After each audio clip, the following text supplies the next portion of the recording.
दशरथ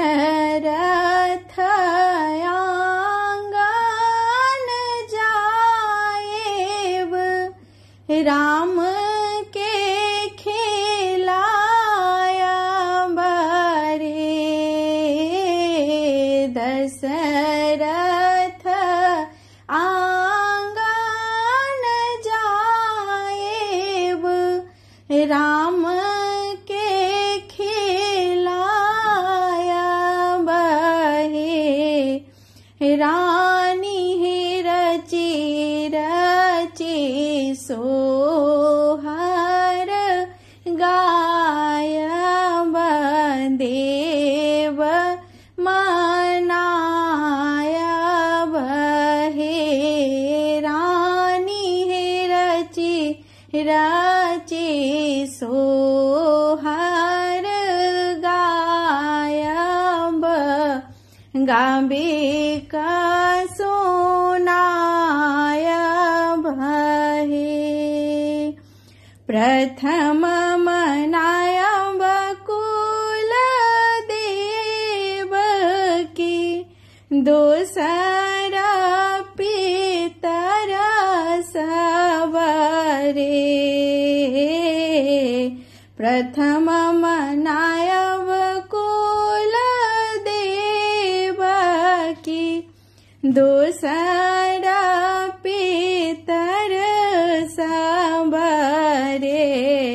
सखिया है राजा के मनाई, लेब आई कि राम के खिलाया बहे। सखिया है राजा के मनाई, लेब आई कि राम के खिलाया बहे। रानी के मनाए लेब आए कि बाटा मधुर मिली है। रानी के मनाए लेब आए कि बाटा मधुर मिली है।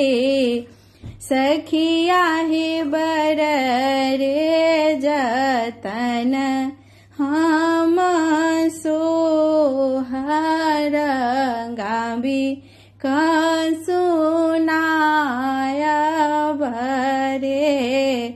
सखिया है बर रे जतन, हम सोहर गाबी के सुनाया बरे।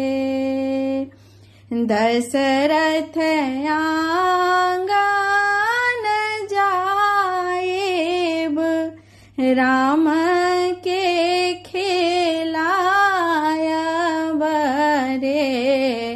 रानी ही रची रची सोहर गायब, देवता मनाया बहे। रानी है रची रची सोहर गायब, देवता मना